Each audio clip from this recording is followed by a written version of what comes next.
भगवान् वीरो मङ्गलं गौतमो गणी मङ्गलं स्थूलिभद्राद्या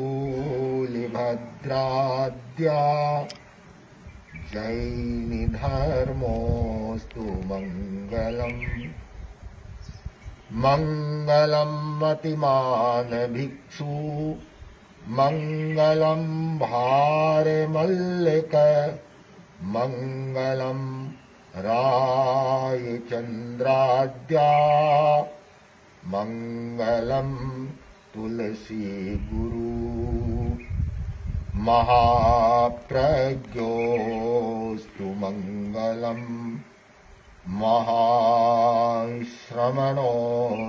मङ्गलम् तेरा पंथोस्तु मंगलम। जैन धर्म की सिद्ध भूमि, सिद्ध क्षेत्र, 20 तीर्थंकरों की और अनेक मुनियों की निर्माण स्थली में मैं परम पद सिद्धत्व को प्राप्त उन सभी तीर्थंकरों को, मुनियों को भाव भरा वंदन कर रहा हूँ। युग प्रधान अनुव्रत अनुशास्ता आचार्य श्री तुलसी के चरणों में भाव भरा वंदन। असीम कृपा वात्सल्य जिनसे मिली आचार्य श्री महाप्रज्ञ जी के श्री चरणों में वंदन। करुणा निधान वर्तमान आचार्य प्रवर आचार्य श्री महाश्रमण जी के श्री चरणों में भाव भरा वंदन। आज हम उड़ीसा से बिहार की यात्रा करते हुए जैन सिद्ध क्षेत्र समेत शिखर की यात्रा कर रहे हैं। समेत शिखर जिसका जैन धर्म में शीर्षस्थ स्थान है, यह सिद्ध भूमि है, साधना की भूमि है, तपोभूमि है और यह आध्यात्मिक आरोहण की भूमि है। आत्मानंद को प्राप्त करने की भूमि है। यहाँ आने वालों का तन, मन, भाव, बुद्धि और यहाँ तक उसकी सारी भावधारा है, वह पवित्र हो जाती है। ऐसे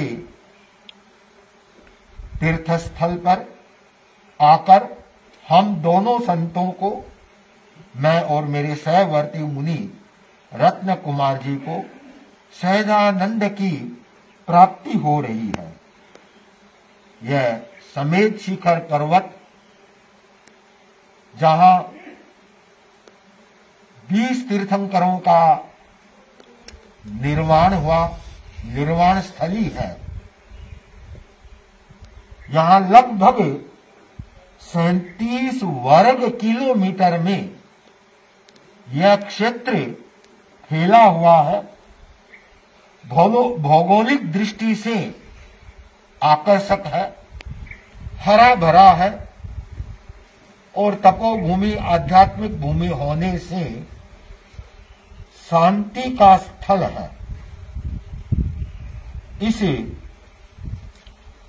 भूमि में 20 तीर्थंकर के साथ में अनंतानंत मुनि भगवंतों ने उस निर्वाण को प्राप्त किया है। इसलिए यह जिन शासन में, जैन धर्म में एक विशिष्ट स्थान इसका है।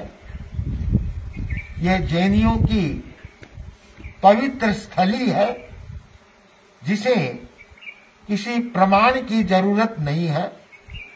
यह स्वयं प्रमाणित है कि यह जैन भूमि है, तीर्थंकरों की निर्माण स्थली है। यहां कहना चाहिए,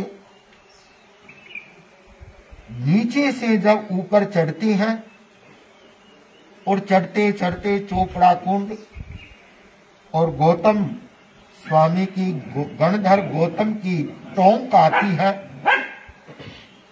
एक ऐसा लगता है कि मानो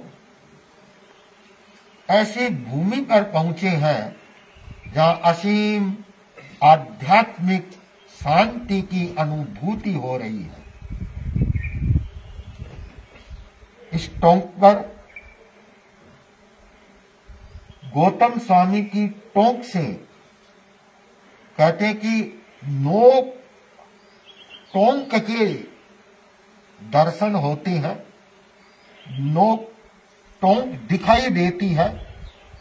और हमने भी देखा है कि यहां पर दिखाई दे रही है 5 टोंक दाईं तरफ और 4 टोंक बाईं तरफ। इस तरह से 9 टोंक एक साथ दृश्यमान है। इसे इन टोंकों के ऊपर 35 चरण बने हैं, जिनमें 34 श्वेत वर्ण के और 1 श्याम वर्ण के हैं। फिर उनका अलग अलग विवेचन भी है। यत्किंचित परंपरागत कुछ अंतर भी हो सकता है, लेकिन संक्षिप्त में कहा जाए तो सबसे जो यहाँ पर ऊंची टोंक है, जो 3 तरफ से खुली है, वह भगवान पार्श्वनाथ की है। समेत शिखर जी पर कुल 25 टोंक है, 24 तीर्थंकरों की है, 1 गणधर गौतम की है और 17 टोंकों के चरण काले वर्ण में है, 8 टोंकों के श्वेत वर्ण के हैं। 4 तीर्थंकर समेत शिखर जी से मोक्ष नहीं गए, उनके चरण श्वेत वर्ण के हैं। श्री आदिनाथ प्रभु, श्री वासुपूज्य प्रभु, श्री नेमिनाथ प्रभु, श्री महावीर स्वामी समेत शिखर जी से सबसे पहले ये 4 तीर्थंकरों का निर्वाण अलग अलग भूमि से हुआ और समेत शिखर जी से सबसे पहले निर्वाण को प्राप्त हुए भगवान अजितनाथ प्रभु और फिर उसके बाद संभवनाथ प्रभु, पुष्पदन, ऐसे करते अनेक अनेक तीर्थंकरों का यहाँ पर निर्माण हुआ है। टोंकों के अनुसार देखें तो गौतम स्वामी की टोंक के बाईं ओर से 5 टोंक 17वें तीर्थंकर, 21वें तीर्थंकर, 18वें तीर्थंकर, 19वें तीर्थंकर और 11वें तीर्थंकर बाईं ओर और दाईं टोंक है उसमें 15वें तीर्थंकर, 5वें तीर्थंकर, 16वें तीर्थंकर और 24वें तीर्थंकरों की टोंक है। प्रभु आदिनाथ भगवान की टोंक की यहाँ पर 3 विशेषताएं बताई गई है।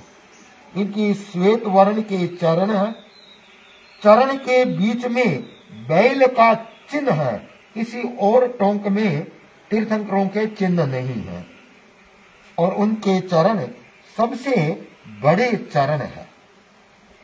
10वें तीर्थंकर शीतलनाथ प्रभु, 14वें अनंतनाथ प्रभु, इन 2 तीर्थंकरों की टोंक परिक्रमा करने पर अन्य टोंकों के भी दर्शन होते हैं।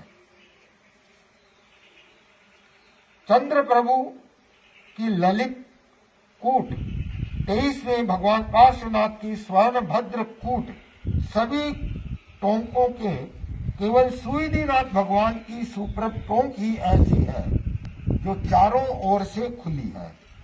पद्म प्रभ की मोहन कूट 3 तरफ से खुली है। पार्श्वनाथ जी की स्वर्ण भद्र कूट 3 तरफ से खुली है।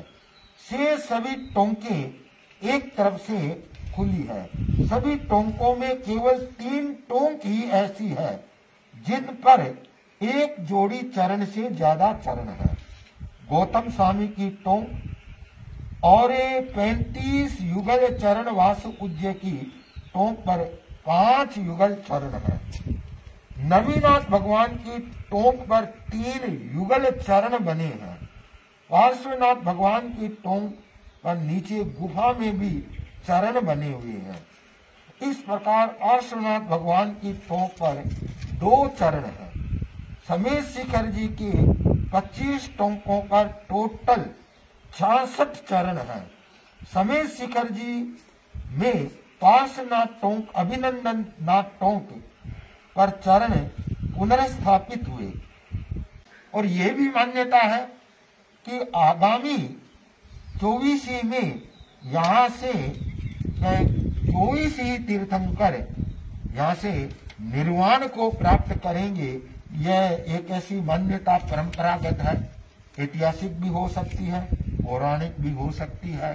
निश्चय में केवली जाने।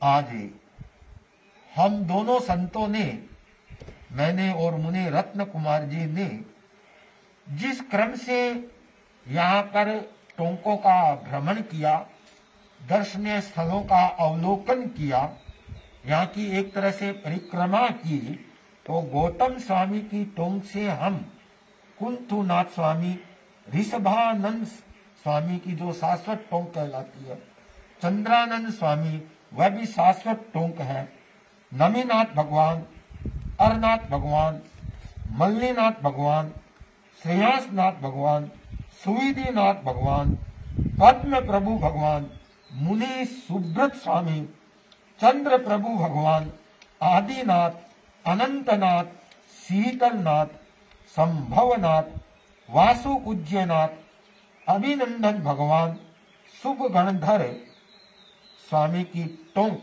का अवलोकन करते हुए हम एकदम मध्य में दर्शनीय स्थल जहां मैं बैठा हूं, जल मंदिर हम पहुंचे और आज की यात्रा को हमने यही विराम दिया। और अगले दिन हम यहाँ से वापिस यात्रा प्रारंभ करेंगे, जो क्रमशः गौतम स्वामी की टोंक होते हुए भगवान धर्मनाथ, वारीसेन मुनि प्रभु, वर्धमान प्रभु जो शाश्वत टोंक है, सुमतिनाथ भगवान, शांतिनाथ भगवान, महावीर स्वामी, सुपार्श्वनाथ भगवान, विमल नाथ भगवान, अजितनाथ भगवान, नेमीनाथ भगवान होते हुए और सबसे महत्वपूर्ण पार्श्वनाथ भगवान की हम टोंक के ऊपर पहुंचेंगे। और वहां से जिस स्थान से मधुवन से हमने यात्रा प्रारंभ की, वहां पर इसको विराम दिया जाएगा। गौतम स्वामी की टोंक से चंद्र प्रभु भगवान की टोंक तक कहते हैं कि 10 टोंकें आती हैं, और चंद्र प्रभु भगवान से जल मंदिर तक क्रमशः 5 टोंकें आती है। जल मंदिर से भगवान पार्श्वनाथ की टोंक तक 11 टोंकें आती है। तो इस स्थल को हम दोनों संतों ने बहुत गहराई से देखा और आत्मानंद की अनुभूति हुई। और यह जैन पवित्र तीर्थ है, जहां कहना चाहिए जैन धर्म का यहाँ बहुत बड़ा इतिहास है। इसलिए यह भूमि तपोभूमि है, यह भूमि सिद्ध भूमि है, यह भूमि साधना की भूमि है, यह भूमि शांति की भूमि है, और यह भूमि अध्यात्म साधना करने की भूमि है। इसे भूमि को कहना चाहिए आध्यात्मिक नमन करते हुए ओम अरहम।